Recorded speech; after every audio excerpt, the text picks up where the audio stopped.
नमस्कार, मी डॉक्टर प्रकाश हसनाळकर, जिल्हा पशुसंवर्धन अधिकारी, जिल्हा परिषद पालघर।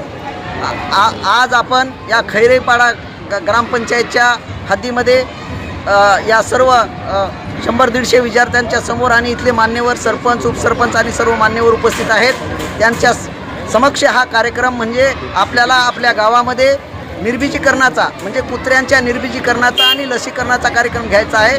त्याचा शुभारंभ करण्यासाठी आज आपण जमलेले आहोत। सुप्रीम कोर्टाच्या निर्देशानुसार 7 नोव्हेंबर 2025ला सुप्रीम कोर्टाचे निर्देश आले।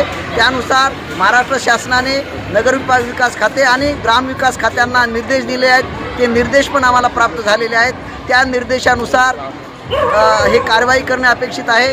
यापूर्वी हा कार्यक्रम नगरविकास खात्यामार्फत राबवला जात होता, नगर परिषदा महानगरपालिकामार्फत। परंतु आता जो हा कार्यक्रम आहे सुप्रीम कोर्टाच्या निर्देशानुसार आता ग्रामीण भागात पण राबवावा असे शासनाचे निर्देश आहेत। परंतु हे निर्देश लागू होण्याच्या अगोदरच जिल्हा परिषद पालघरच्या वतीने 2023-24, 24-25 आणि 25-26ला गेल्या 3 वर्षापासून हा कार्यक्रम आपण ग्रामीण भागामध्ये राबवत आहोत।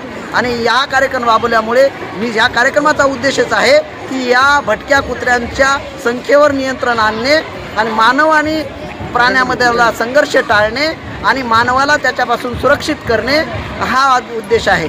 त्यासाठी ह्या उद्देशाला अनुसरून आपण बोईसर येथे आपलं सेंटर सुरू केलेले आहे।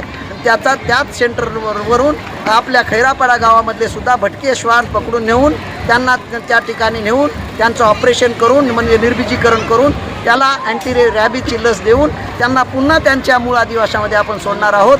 आणि अशा प्रकारे आपण जर हा कार्यक्रम राबवला तर त्यांच्या संख्येवर नियंत्रण येतो आणि ऑपरेशन केल्यानंतर त्यांचा हार्मोनल बॅलन्स झाल्यामुळे कुत्र्यांची अटॅकिंग भूमिका कमी होऊन त्यांचं चावण्याचं प्रमाण कमी होते। हे गेल्या 3 वर्षापासून आम्हाला त्याचे हे मिळालेले आहेत, रिझल्ट मिळालेले आहेत, परिणाम दिसत आहेत। म्हणून त्याच अनुषंगाने जिल्हा परिषद पालघर आमचे माननीय मुख्य कार्यकारी अधिकारी श्री मनोज रानडे साहेब यांनी आम्हाला आदेश दिले की हे जिल्ह्यामध्ये राबवा। माननीय जिल्हाधिकारी महोदया डॉक्टर इंदुराणी राखड मॅडम यांचे पण आदेश आहेत। त्यांच्या आदेशानुसार हा कार्यक्रम आम्ही पूर्ण ग्रामीण भागामध्ये राबवण्याचा प्रयत्न करत आहोत। धन्यवाद। जनतेला तुम्ही काय सांगाल 30 सेकंदात? जनतेला मी असे सांगेल की बाबा जनतेने सहकार्य करावे।